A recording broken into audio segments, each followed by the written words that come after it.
January 31st, 1968. Bin Din Province, Firebase Pershing. Specialist 4. James Mooney had 12 units of blood left. 47 wounded men kept arriving. Do the math. That's 4 units per patient, if he's lucky.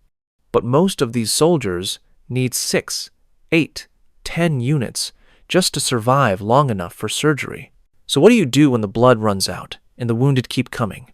Mooney made a decision that violated every page of his medic training. He was going to keep them alive on salt water, not as a temporary bridge to whole blood, as the primary treatment. For the next 18 hours, as Firebase Pershing held against human wave attacks, James Mooney would bet 47 lives on chemistry that wasn't supposed to work, and by morning, none of them, Mooney included, expected to survive long enough to know if it did. James Patrick Mooney didn't choose Vietnam. Vietnam chose him, the way it chose 2.7 million other American boys who came of age in the wrong decade. Born March 1946 in Scranton, Pennsylvania, he was supposed to become a pharmacist. His father worked 32 years in the coal mines before black lung forced him to the surface. His mother cleaned houses for doctors whose prescriptions her son would fill one day. They'd saved enough, just barely, to send Jimmy to University of Scranton, pre-pharmacy track. 2 years completed, 3.4 GPA. A ticket out of the mines and into a white coat. The draft notice arrived November 1966. Report date, January 9th, 1967. 52 days. His girlfriend, Mary Catherine, promised to wait. His father shook his hand, grip trembling. His mother pressed a St. Michael medal into his palm at the bus station. Patron saint of soldiers, he'll bring you home. That saint was about to earn his pay. Fort Dix. 8 weeks learning to shoot, march, follow orders. His test scores flagged him for medical training. You got college. Army needs medics. You just volunteered. Fort Sam Houston, Texas. 16 weeks of combat medical training. They taught him to stop bleeding, start airways, treat shock, inject morphine. What they didn't teach, what it feels like when the morphine runs out, when the medevac can't punch through the weather, when you have to choose which of 3 dying men gets the last IV. The flight to Vietnam was a commercial airliner, World Airways, stewardesses and all. But the cabin door opened at Tan Son Nhut, and heat rolled in like a physical blow. Then the smell, jet fuel, sewage, fish sauce, and something else he'd later recognize as fear mixed with resignation. September 15th, 1967. Firebase Pershing sat in Indian country, Bin Din Province, where the 1st Cavalry had been fighting since 1965. The firebase was red mud surrounded by concertina wire, sandbag bunkers, and howitzers that fired day and night. The aid station was a plywood box with a metal roof and supplies that never seemed adequate. Mooney's first week: 17 jungle rot cases, 3 malaria cases, 1 punji steak extraction. His first KIA was a 19-year-old from Nebraska who took an AK round through the throat. Mooney couldn't remember his name a week later, which haunted him more than the blood. But Mooney noticed something other medics missed. The aid station had cases of saline solution and plasma protein fraction, fluids meant for temporary stabilization before blood transfusion. Army doctrine was clear. Fluids were a bridge, not a substitute. Lose too much blood, you needed blood. Saline couldn't carry oxygen, except Mooney remembered his physiology classes at Scranton. Human blood was only 45% red cells. The rest was plasma, basically salt water with proteins. Trauma patients died from shock and volume loss before they died from lack of oxygen. What if you could keep blood pressure up with fluids, keep the heart pumping, keep the remaining red cells circulating? What if you could buy time? The other medics called him college boy, not a compliment. The battalion surgeon told him to stick to the manual. But Mooney started experimenting when blood was delayed. Push more fluids than protocol called for. Watch the blood pressure, adjust the drip rate. Sometimes it worked. Sometimes it didn't. But he was learning. By January 1968, James Mooney had been in country 127 days. He'd treated over 200 wounded, lost 37. And he developed a theory about fluid resuscitation that no one took seriously. The Tet Offensive was about to give him the opportunity to prove it. January 1968. The American public was being told victory was within reach. Firebase Pershing supported operations against the NVA 3rd Division across Binh Dinh Province. Triple canopy jungle to the west, rice paddies to the east, enemy everywhere. January was monsoon season, cold rain, low clouds, limited air support. Resupply was irregular. Blood supply was the bottleneck. 21-day shelf life, required refrigeration, had to be type matched. Most firebases kept 20 to 30 units, never enough when contact got heavy. American doctrine assumed air superiority and rapid medevac, stabilize casualties, get them to a field hospital within the golden hour, save them with modern medicine. But doctrine assumed the enemy would cooperate. The NVA didn't cooperate. They attacked during monsoons when air support was grounded. They used the jungle as a weapon, the weather as an ally. If they hit Firebase Pershing hard with multiple units in contact simultaneously, the aid station would be overwhelmed. Medevacs would be overloaded or unable to fly. The blood would run out, and men would die from shock that might otherwise be survivable, simply because there wasn't enough whole blood. On January 30th, intelligence reported unusual enemy radio traffic. Local villagers evacuated. Firebase Pershing went on full alert. Mooney checked supplies: 47 units of whole blood, 60 liters of saline, 40 units of plasma protein fraction. At 0300 hours, January 31st, Tet began. Every major city in South Vietnam erupted simultaneously.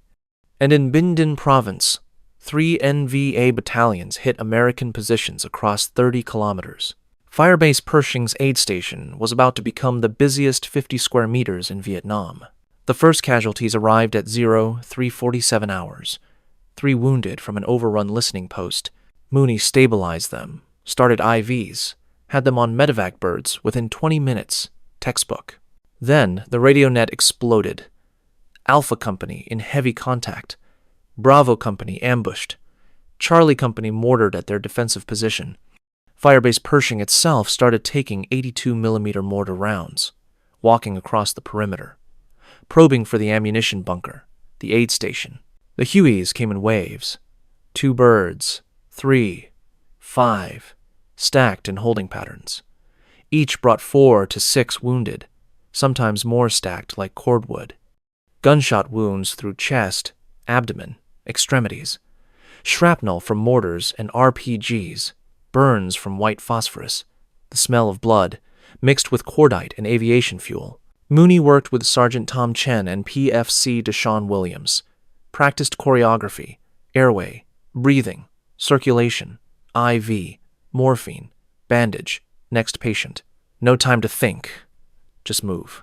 By 0630, Mooney had used 22 units of blood, 25 left. But the medevac to the field hospital had been forced back, LZ under attack. The hospital's blood bank was nearly depleted. They were triaging to ships offshore, to Cam Ranh Bay, wherever capacity existed. Worse news on the radio. Alpha Company pinned down, 6 critical wounded, LZ too hot. Bravo had casualties being carried to a pickup zone 30 minutes out. Charlie Company surrounded, fighting hand-to-hand. No medevac possible. Mooney looked at his blood supply. 25 units. 19 wounded already in the aid station. More coming from Alpha, from Bravo, from Charlie. The math was simple and terrible. He didn't have enough blood to keep them all alive. Chen saw it too. We're going to have to choose when the blood runs out. Mooney looked at the cases of saline stacked against the plywood wall. 60 liters. The plasma protein fraction, 40 units. Supplies they'd been taught to use only as temporary bridges. He thought about physiology, blood volume and blood pressure, shock and perfusion, buying time. We're not going to choose, he said. We're going to use everything, blood, saline, plasma, and keep every one of these guys alive long enough to get them out. Chen stared. College boy, saline can't carry oxygen. You can't replace blood with salt water. I know, but we're going to make it work anyway. The Huey carrying Alpha's casualties thumped down. 6 wounded, 3 critical. Blood pressure barely registering, faces gray. Mooney looked at his remaining blood. Then, at the saline, he began. James Mooney had no orders for what he was about to do. Medical training said it was insufficient, dangerous, likely to fail, but he knew something else. Blood served two functions: carrying oxygen and maintaining blood pressure. You needed both to survive, but in the short term, the hours before surgery, volume mattered more than oxygen. The body could tolerate low oxygen if the heart was still pumping, if circulation was maintained. What killed immediately wasn't lack of oxygen, it was shock. Circulatory collapse when blood volume dropped too low, the heart trying to pump nothing. Saline couldn't carry oxygen, but it could maintain volume, keep their hearts pumping, keep what blood they had left circulating, keep blood pressure just high enough to perfuse vital organs. Buy time, measured in minutes and hours until medevac cycled them out, until surgery stopped the bleeding, until transfusions replaced what they'd lost. At 07:20 hours, Specialist 4, James Mooney, began the most desperate medical experiment of his life. PFC Michael Torres, 19, from El Paso. Gunshot through right thigh, femoral artery compromised. Blood pressure 70/40, pulse 140, thready. Skin cold, pale, clammy. Classic shock. Standard protocol: 2 units whole blood minimum, then surgery. Mooney's protocol: 1 unit blood to stabilize, then aggressive saline and plasma. He spiked 2 IV bags simultaneously, O-negative blood and lactated ringers. Started both lines, 14-gauge needles in both arms. Opened the blood wide. Gave 500 C in 10 minutes while Chen packed the wound. Then Mooney did what the manual said not to do. Slowed the blood to a trickle and opened the ringers to maximum flow, 1000 C over 20 minutes. Torres's blood pressure came up to 90/50. Still low, but perfusing. Skin pinked up slightly. Pulse dropped to 120. Mooney switched the second line to plasma protein fraction. Ran another 500 C. Blood pressure held at 85/50. 1 unit used instead of 3. Torres was stable, not healthy, but alive and maintaining pressure, enough to survive the medevac. Mooney moved to the next patient. His hands didn't shake anymore. 3 more from Alpha. Specialist Kowalski, shrapnel wounds. PFC Washington, gunshot shoulder. Lance Corporal Kim, traumatic hand amputation. Kim was priority, arterial bleeding, blood pressure barely registering. Chen started blood while Mooney pressure-dressed the stump, tied off vessels. But instead of 2 units blood, Mooney gave 1 while simultaneously running 2 liters saline and 1 plasma through a second line. The math was brutal. 1 unit blood stretched with 3 times its volume in fluids. The blood would still carry oxygen, diluted, but present. Saline and plasma would maintain pressure, not optimal. Not textbook, but it worked. Kim stabilized at 80/45. Conscious, in pain, terrified, but alive. Kowalski and Washington had controlled bleeding. Conventional treatment, 1 unit each for insurance. Mooney gave them saline only, 2 liters each, wide open. Both remained conscious, coherent, stable. No whole blood used. The smell was overwhelming. Blood, mud, sweat, urine, rain hammered metal roofing. Mortars continued falling. Howitzers fired continuously, rattling teeth. Williams moved between patients, changing IV bags, checking vitals. Hands steady now. Chen caught Mooney's eye. "It's working! Jesus Christ! College boy, it's actually working!" Mooney didn't let himself feel relief. This was just beginning. The Hueys came back to back, 3 birds in 90 seconds. Bravo Company casualties carried 3 clicks through jungle. 8 wounded. 4 needed immediate intervention. Mooney did rapid triage. Not urgent/priority/routine, but new calculus. Who could survive on fluids alone? Who needed 1 unit blood? Who needed 2? 4 units blood across 4 patients. Then rivers of saline and plasma. 14-gauge IVs both arms. Y connectors to run 2 bags simultaneously. Pressure bags on saline to force it faster. 3 liters, 4 liters, into patients whose normal blood volume was only 5 liters. Williams looked terrified. "Sir, that's too much. Pulmonary edema, heart failure." "Not in the next 2 hours," Mooney said. "Right now, we need volume. We need pressure. We need their hearts pumping." It was a gamble. Fluid overload could kill them, just more slowly than shock. But Mooney was betting on time. These patients would be on medevacs within 2 hours, in surgery within 4. By then, excess fluid would be urinated out. The immediate threat was shock. Theoretical fluid overload came later. One Bravo casualty with a sucking chest wound started crashing, blood pressure dropping despite fluids. Mooney made the call, chest tube insertion, followed by 2 units blood. This one was too far gone for saline gambit. He stabilized. Mooney used 2 more precious units. 11 left. More wounded coming from Charlie Company. Still pinned down. Firebase mortar casualties. 1 KIA. 5 wounded. The aid station held 27 patients now. Some sitting up, smoking. Others on litters in muddy water seeping through plywood. Morphine running low. Bandages running low. But Mooney still had 40 liters saline, 30 units plasma. The new math spun through his exhausted brain. Stretch blood with fluids. 1 unit blood with 3 liters fluid equals 3 patients treated instead of 1. PFC Torres, the first patient, started deteriorating. Blood pressure dropping. Pulse rising. Face going gray again. The femoral wound bleeding through the dressing. The nightmare scenario. The fluid resuscitation had failed. Chen was already moving with another blood unit. But Mooney stopped him. "Check the wound first." They pulled the dressing. Gauze packing had shifted, no longer maintaining pressure. Not a resuscitation failure, a surgical failure. Mooney repacked tighter, using twice as much gauze. Manual pressure 5 minutes, while Chen ran the second blood unit and another liter saline. Torres stabilized. Blood pressure 85/50.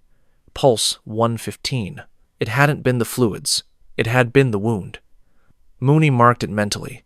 The protocol worked if bleeding was controlled. 1 more unit used. 10 remaining. Mooney had been awake 38 hours. Vision blurring. Hands shaking from exhaustion, not fear. He'd forgotten to drink water. Lower back screamed from bending over patients. Knees soaked from kneeling in bloody mud. Williams was crying quietly between patients. Chen's face was a mask. Veteran medic somewhere beyond exhaustion into mechanical efficiency. 2 more casualties from artillery crew. 1 KIA, 1 with shredded legs. Mooney used 2 units for the legs, knowing even that wouldn't be enough. That soldier would need multiple surgeries, probably amputation, but Mooney could keep him alive for transport. 8 units left. Radio crackled. Charlie Company broke in contact, carrying wounded to pickup zone. Medevac inbound 15 minutes.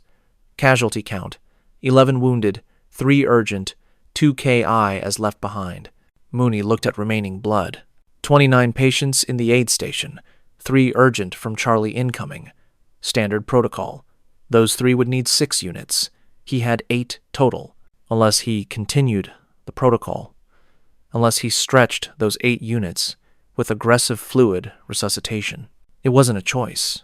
He'd already committed. 3 more urgent cases arrived. 1 was beyond saving. Penetrating head wound. No brain activity. Mooney gave morphine, moved on. That was triage. That was the war. The other 2 could be saved. Chest wound requiring field chest tube. Mooney was getting skilled at the procedure, improvising with IV tubing and cut gloves. And facial wound from AK round that shattered the jaw but missed major vessels. He used his last 2 units of whole blood on the chest wound, then saline and plasma on both. Watched vitals, adjusted drip rates, whispered they'd be okay, though he had no authority to promise that. 0 units of whole blood remaining. Resupply birds still grounded at Queen Yon, weather and enemy fire. No ETA. Mooney looked at his patients. 39 after 1 KIA removed. Some stable enough to sit up, smoking, staring at nothing. Others on litters, IVs running, pressure dressings soaking through. None bleeding out. None in uncontrolled shock. All alive on salt water, plasma, and whatever red cells they had left. Chen stood beside him. We're out of blood. Yeah, we've got patients that normally would have gotten 6, 8 units, but they're alive.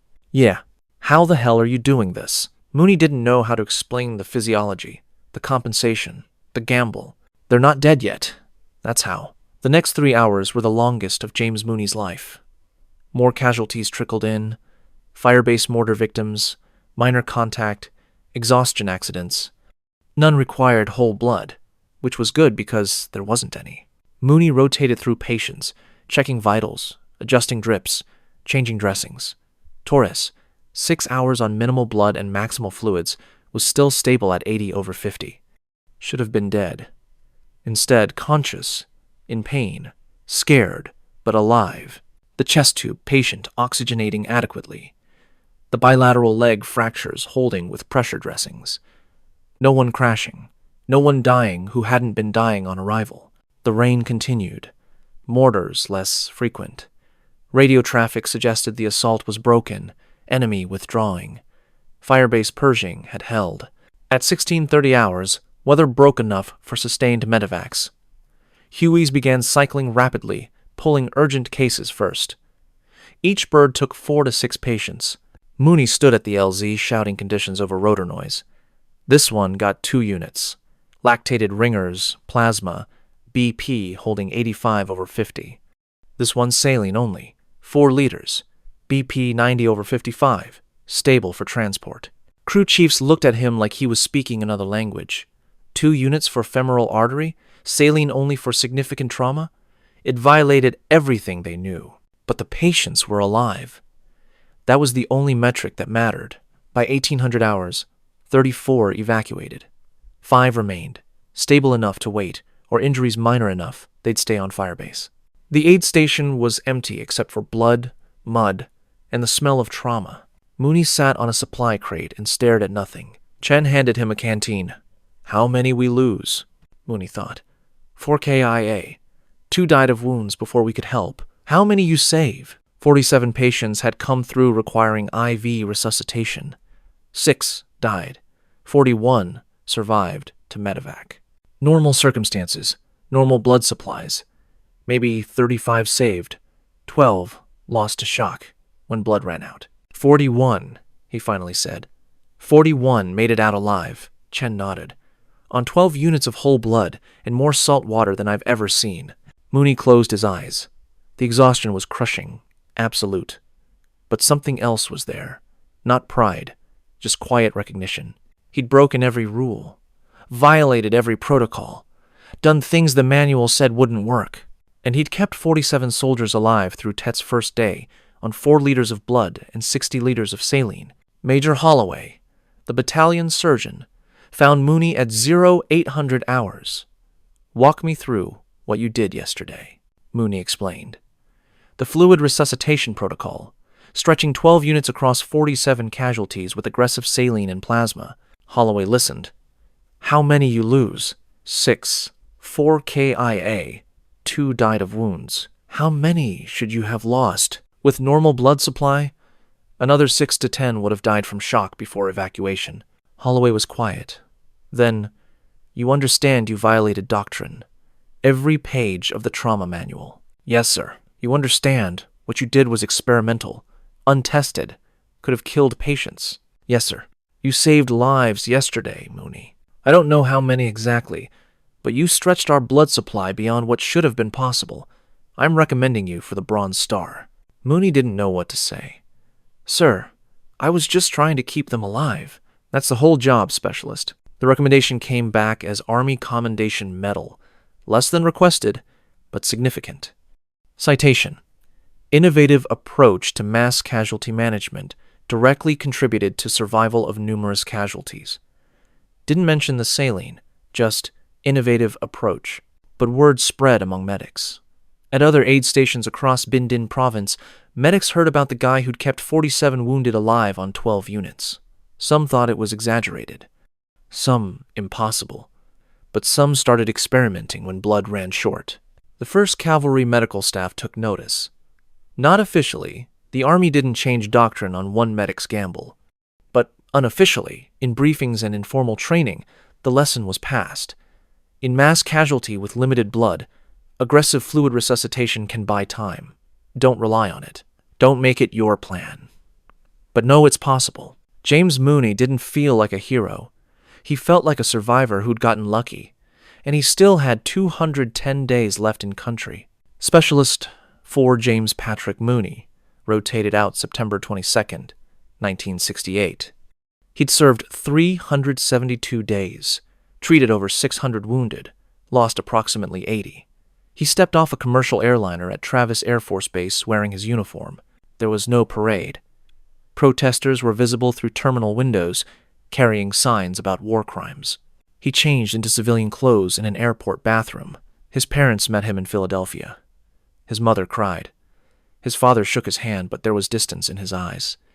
He'd been a World War II veteran. Korea made sense to him. Vietnam didn't. Mary Catherine O'Brien had married someone else 6 months earlier. Letter to his parents. I'm sorry. I couldn't wait. He understood. She'd needed certainty. He couldn't offer that from Firebase Pershing. For the first month, Mooney slept in his childhood bedroom, trying to figure out what came next. University of Scranton credits were still good. He could finish pharmacy, but he couldn't concentrate. Couldn't sit in classes full of students who'd never been further than Daytona Beach. The nightmare started in October. He'd be back in the aid station, running out of blood, watching patients die while he scrambled for more IV bags. He'd wake with heart racing, sheets soaked, the smell of blood in his nose, though there was no blood anywhere. He tried talking to his father once. Patrick Sr. said, "You did your duty. Now you move on. That's what men do." Meant to be helpful, wasn't. Mooney found work as a pharmacy tech in downtown Scranton. Not a pharmacist, hadn't finished the degree. It was fine. It was empty. He counted pills, filled prescriptions, smiled at customers, felt nothing. He started drinking. Not heavily, not enough that anyone worried, but enough to quiet the dreams. Beer after work, whiskey before bed, helped until it didn't. In 1972, he enrolled at Penn State, finished his pharmacy degree, got licensed, opened his own pharmacy in Scranton in 1975. Good life, on paper, stable, respectable. Parents were proud. But James Mooney felt like he'd left the only part of himself that mattered in the mud at Firebase Pershing, the part that had known what to do, that had improvised brilliantly, that had saved lives. Civilian life didn't need that person. He went 23 years without talking about Vietnam except to other veterans, attended some VFW meetings, sat in back, listened, never told his own story. What was there to say? I ran saline instead of blood. Didn't make for dramatic storytelling. He never married. Dated occasionally, nothing serious. Told women he was a pharmacist, never mentioned veteran unless they asked directly. Most didn't. Vietnam wasn't something people wanted to talk about in the 1980s and 90s. The military didn't officially adopt Mooney's protocol, but some elements filtered into training, anonymized and formalized. By the 1980s, damage control resuscitation became doctrine, the idea that in hemorrhagic shock, you don't fully replace blood volume immediately. You maintain just enough pressure to perfuse vital organs while getting the casualty to surgery. Permissive hypotension, tolerating blood pressure of 80 to 90 systolic instead of restoring to normal. Remarkably similar to what Mooney had done in 1968, though no doctrine credited a Specialist 4 from Scranton. Some military medical historians researching Vietnam innovations found references to Mooney's mass casualty protocol in 1st Cavalry after-action reports. A few papers were written, published in military medical journals. Mooney's name appeared in footnotes occasionally, if at all. In 2003, at a Special Operations medical course, an instructor mentioned a Vietnam medic who'd kept 40-plus casualties alive with minimal blood using aggressive saline. The instructor didn't know the medic's name, just the story, passed through generations. Students listened, took notes, moved on. The lesson became oral tradition. When you run out of blood, you don't give up, you adapt. You use what you have. You keep them alive until they reach definitive care, not optimal. Not what you planned for, but possible. James Mooney would have appreciated his method wasn't credited to him personally. He never wanted recognition for doing what had to be done. He just wanted the lesson learned. In desperate circumstances, innovation and improvisation could save lives. James Patrick Mooney died November 7th, 2019, at 73, from complications of Agent Orange exposure, lung cancer linked to herbicide exposure. He'd been in and out of VA hospital for 3 years. His lungs, which had breathed fire-based Pershing air for 11 months, had finally failed. He was alone when he died. No wife, no children, parents long gone. Brother dead in 1999. A few cousins came to the funeral, some customers from his pharmacy. A handful of Vietnam veterans from local VFW, men who hadn't known Mooney but showed up because that's what veterans did. No one at the funeral knew about fire-based Pershing. About 47 soldiers, about 12 units stretched across impossible circumstances, about protocol that shouldn't have worked but did. Mooney never talked about it. The Army Commendation Medal was in a drawer, found later by relatives cleaning his house. James Mooney's legacy wasn't in military doctrine or medical textbooks. It was in the men who survived January 31st, 1968. Most never knew his name. Never knew the medic who'd jammed IVs in both arms and run rivers of saline had been violating every protocol. They just knew they'd been bleeding out in a mud-floored aid station during the worst day of the war, and somehow they'd lived long enough to get on a medevac. Somehow they'd made it home. Somehow they'd survived. Somewhere, Florida, Texas, Michigan, some of those men are still alive, in their 70s, carrying Vietnam's weight. They don't remember the specific medic. They were in shock, terrified, barely conscious, but they carry the result of what he did. James Mooney's story isn't about glory. Vietnam didn't have glory, just survival and sacrifice, complicated and difficult to explain. But his improvisation, his willingness to break rules when rules meant death, his desperate and brilliant adaptation, that mattered. Not to win the war. The war was already lost, but to bring men home, to give them a chance, to keep them alive long enough for surgery, recovery, the complicated decades after trauma. James Patrick Mooney saved lives on January 31st, 1968. Maybe 6, maybe 10, maybe more, the number unknowable. He did it with salt water and plasma, and the knowledge that sometimes you had to trust physiology more than the manual. Then he came home to a country that didn't want to hear about Vietnam, lived a quiet life that never matched that one day in Binh Dinh province, and died alone from exposure to the chemicals that drenched the jungle where he'd saved lives. That's the complexity of Vietnam. Heroism and waste, intertwined and inseparable. James Mooney deserved better. They all did. What would you have done with 12 units of blood and 47 dying men? Could you have broken every rule you'd been taught, bet everything on your understanding of physiology, and improvised a protocol that shouldn't have worked? These are the impossible choices we asked of medics in Vietnam, not Hollywood heroism, just desperate decisions in desperate circumstances, then coming home to silence. Share your thoughts in the comments. What part of Mooney's story stayed with you? The innovation under fire? The difficult homecoming? The decades of silence? If you believe these stories deserve to be told, even when they complicate our understanding of war, share this with someone who should hear it. Because sometimes courage and controversy coexist. Because soldiers deserve honor even when wars don't. Because men like James Mooney saved lives in impossible circumstances, then lived with the weight of it for 50 years. These stories are fading. The Vietnam generation is in their 70s. Soon no one will be left to tell them firsthand. So we tell them now. Complicated, difficult, honest, because that's what they deserve. Because even in the most controversial war, individual acts of courage still mattered. Not to win the war that was already being lost, but to bring men home, to give them a chance at life after trauma. And sometimes, that's enough.